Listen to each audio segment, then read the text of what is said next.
What's going on with the PCP shortage here in Seattle? It's pretty crazy. Patients are telling me, yeah, I tried to get a primary care physician and I was told the wait would be 9 months. And other people have a PCP and say, I wanted to get in because I was sick and I was told I couldn't be seen for 6 weeks. And what's somebody supposed to do? I don't remember a lot from economics that I took at UCLA, but I do remember supply and demand. And the demand side of the equation is pretty obvious. People get sick, they need a doctor. But what about the supply side? Now you might think, well, we just need some more physicians. Maybe.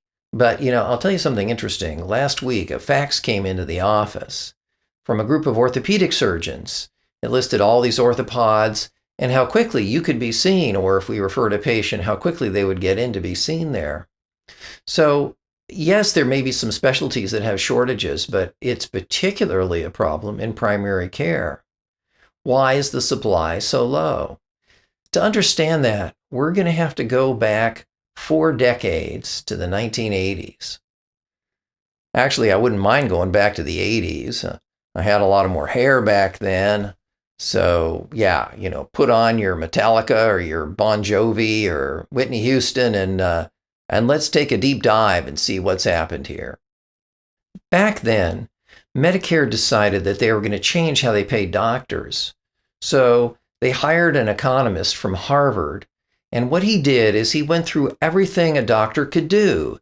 Look at a chest x-ray, perform open heart surgery, play golf on Wednesdays. And he assigned a number to that. And that number was how much work is involved. Then Medicare looked at how much money they had in the pot and they just divided it up according to this formula. And this was developed by Dr. William Shao at Harvard University. Well, maybe you're beginning to see the problem here. This was, of course, centralized control of an economy. And Dr. Shao made a mistake in that he assigned much more value to doing procedures and not much value to talking to patients. And we're not talking about a 10% error, we're talking about a factor of 2.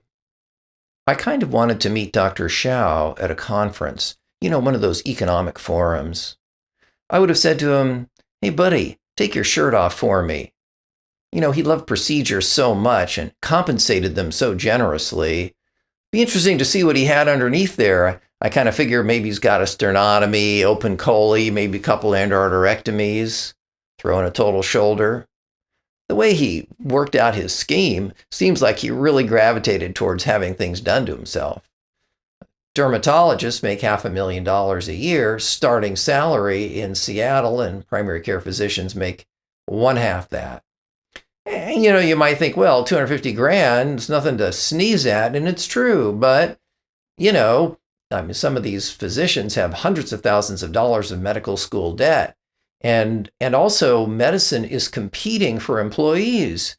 A lot of these people are just going to become tech bros and feel they make more money. So, we've got Amazon and Microsoft and Google all looking for young talent as well. And when a young person decides a career avenue to choose primary care versus some of these other options, it can be a challenging decision. So basically, the first part of the problem is simply that the United States government tried to centrally control pricing in all of healthcare. And by misallocating money to procedures versus talking to patients, we're in the mess we're in now. Primary care has become kind of a backwater that most people don't want to do. Once in a while, you will run into someone who actually wants to be a real doctor these days. Not just do one thing like joint replacement surgery or look at microscope slides, but actually be a complete physician. But there aren't as many of those out there. You might wonder, well, gosh, why don't we just pay all the primary care doctors twice as much money? But this is a multi-generational problem that has been going on since the 1980s, and it shows no signs of letting up today. The second problem is quality. Now, if you're a policy wonk and you work in Washington, D.C. for a think tank, or you write legislation for a senator, you don't really think about quality. You think docs are all interchangeable, put one in, pull one out. They're all good. If you ever hear that, someone's lying to you. They're all good. That's a lie, like I gave at the office. Yeah. I mean, there's a huge range of skill among physicians. Right now, by and large, the best physicians do not want to become PCPs. If you look at the quality of physicians who are becoming plastic surgeons, dermatologists, radiologists, they're better than the doctors who are going into internal medicine or family practice. And by better, I mean they have higher test scores. They have better evaluation performances from their attendings. They work harder. They went to better medical schools. Better. Some people think, the answer to this problem is a national single-payer healthcare system.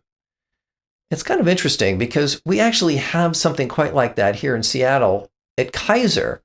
I always tell individuals who think, yeah, I'd rather we had national single-payer, go to Kaiser, be a patient in that system, and you can get a sense of the trade-offs. Now, I do concierge medicine, which is primary care, and you might argue, well, yeah, I mean, that's fine, but you're never going to solve this problem nationwide with everybody being in a concierge practice. And yeah, I mean, if you took our primary care workforce and told them, hey, why don't you see 1/3 as many patients every day and spend 3 times as long, that would cost another $2 trillion in healthcare expenditures, which we just don't have. But for the people that want to throw a few $100 at the problem, yeah, it does solve it for them. Don't get me wrong. There are some excellent primary care physicians in practice today. It's just that the overall average is not where we'd like it to be. Now, one advantage of the concierge model, well, at least at Med Northwest, is that the practice is able to recruit that top 10% of primary care physicians. Well, maybe the top 5%. And the reason is that the practice affords them an ideal environment in which to take care of patients. But for the nation as a whole, we really have to get back to the idea of elevating the primary care workforce. And it's something that's going to take at least one generation of physicians to do so. And honestly, I don't see a lot of motivation in the House of Medicine to make that kind of change. Do we need another take? No, we're good. Okay. Well, people are going to hate it. They're not going to hate it. Well, I don't know. I'm just going to piss everybody off. I mean, I make fun of group health, dermatologists. I'm throwing shade on the primary care workforce. I don't see any good to it. I mean, I just think everybody's going to hate it. I'm going to have a lot of nasty comments. Maybe the orthopedic surgeons will like it. Yeah, maybe the orthopedic surgeons. Maybe you'll drum up some business for them. You're not going to put that in the video, are you?